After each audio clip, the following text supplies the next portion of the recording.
So this is it. This is the first look at the new MacBook Pro 15-inch with Touch Bar. Let's have a peek, shall we?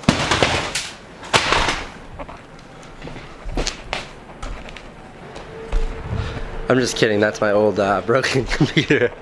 This is the new one right here.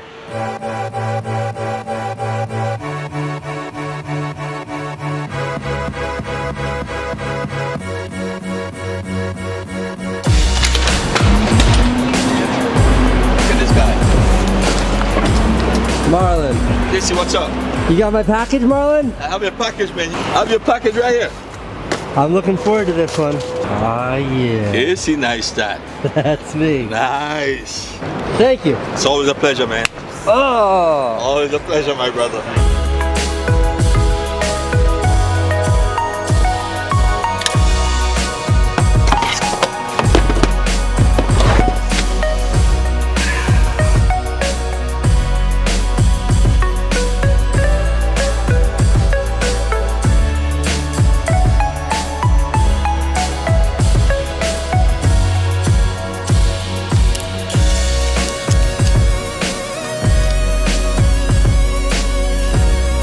I just adjusted the white balance. I hope that's not too annoying.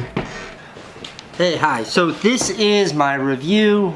Oh, it's more of a comprehensive first look at the new 15-inch MacBook Pro with Touch Bar. Now this thing's almost fully spec'd out. I got the 2.9 gigahertz processor, which is the better one, and then I got 1 terabyte of storage, which is the middle level, but I got the souped up 460 graphics card. So this is almost as high end as it comes. This thing was like 3,500 bucks. First, a little context. Now, for the most part, I make a living entirely by making videos. And after the camera, the most important tool when making videos is the computer that I edit those videos on.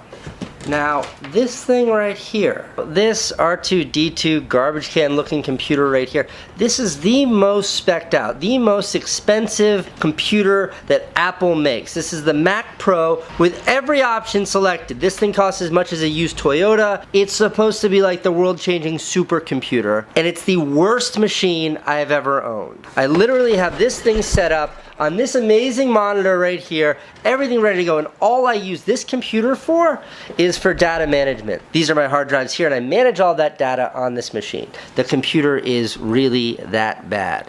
But at this desk right here, I have my laptop. Now, prior to the MacBook with the Touch Bar, this was the best MacBook you could buy, and this thing's amazing. I travel the world with this. I edit all of my videos on this. This is a workhorse. It has never let me down. And this is probably my favorite computer I've ever had. It's been really great for me.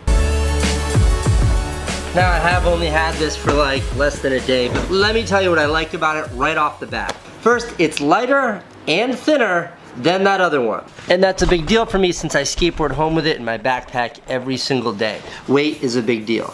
Number 2, the hardware itself. This thing is aluminum and as sexy a machine as you would expect from Apple. The keyboard people complain about because they want it to be clicky. This thing's super clicky. Love the keyboard. So it is this sort of futuristic spaceship feeling machine that you want to hug and show to your friends and go to like a hipster coffee shop and be like, look at me, I got the new one. Now let's get into my concerns, and I've got a lot of them.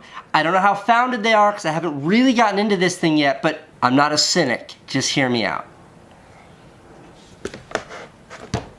The logo doesn't light up. This lights up, see? Lights up? No lights up. Okay, let me get back to the review. First, when you fork over $3,500 to buy one of these, you don't just have to buy the machine. You also have to buy this here dongle. A dongle, or as Apple calls them, an adapter, is the only way you can plug in any USB thing to this, which is a huge deal. Everything's USB. This ain't got no USB ports. In fact, this has almost no ports at all. Which brings me to my biggest issue about this thing, no SD card drive. SD card is the kind of memory that is used in every camera I use.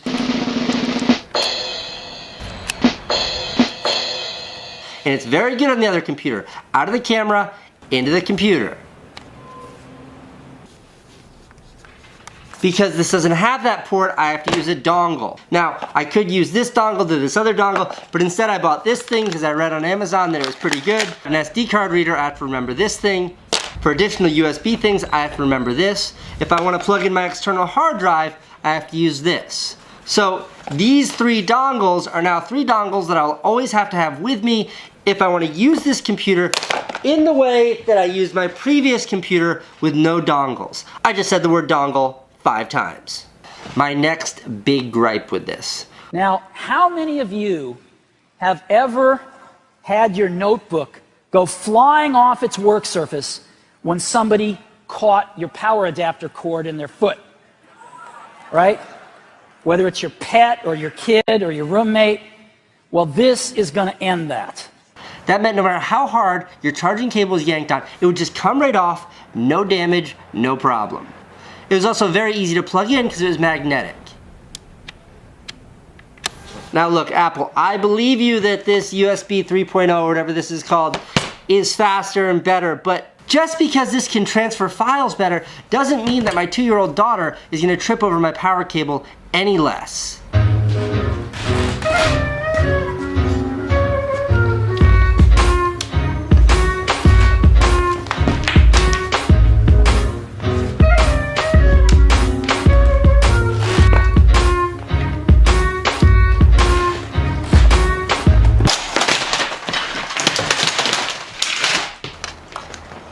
Just kidding, this was my old broken laptop. Next, I want to get into the benchmark feature of this new laptop, which is the touch bar.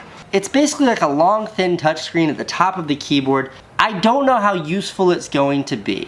And honestly, this far along, Apple, I would have expected you to come up with a smarter means of data entry for these laptops. What I mean by that is, like, when I want to edit a photo and I want to do it quickly, I don't want to use Adobe Photoshop or Lightroom. I just send it to my cell phone and I use Snapseed. And when I can edit it using my fingers and pinch and zoom and poke around, it's much easier, faster, and more fluid than using a mouse and keyboard. To take that even further, as a video editor, I feel like there's a tremendous opportunity for a touch interface around a professional video editing suite. Maybe this is a little further down the road in the future, but still, now perhaps this touch bar is a step in that direction. Maybe it's a half step to get us there, which I'm all about. But when I look at what Microsoft is doing, and I don't really use Microsoft computers, but when I look at what they're doing, trying to merge their desktop operating system with a touch interface, it looks like they're trying to push the envelope when it comes to how you interact with the data on your screen.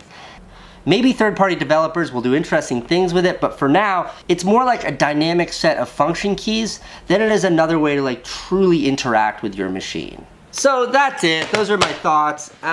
Maybe I'll give a better review like after I've been able to use this thing for a few weeks. The short of it is, like, I am super excited about this machine, but that's just because I like new toys. I'm also super bummed about the port situation and the dongle situation. Oh, by the way, Apple, I don't know how or why, but I ordered one of these and one of these, and you accidentally sent me 2 of these and 2 of these, and I checked my credit card statement. You didn't charge me for 4, so I didn't open them. If you want me to send them back, let me know. Otherwise, I'm keeping them. Thank you for that. I don't know, this thing with all the ports and the dongles, I do think it's a big deal. I don't think I'm just being whiny about it. I know you were the first to get rid of the CD, the disk drive. You were right. You're always introducing a newer, faster way, like FireWire over USB back in the day, but this seems like a big leap. Everything's USB, and nearly every consumer camera is an SD card. So doing away with those, like, you're making my life as a professional user of your profession a little bit harder. And it's not like a half step or something you have to get used to. It's like when you want to teach the kid to swim, it's okay to throw them in the pool and they have to figure out how to swim to the side. But this situation, it feels more like you're kicking me off the deck of the Titanic saying swim to the nearest iceberg. It's gonna be hard. That's it. Thank you for watching my technology review. I'll see you next time Apple comes out with the new laptop.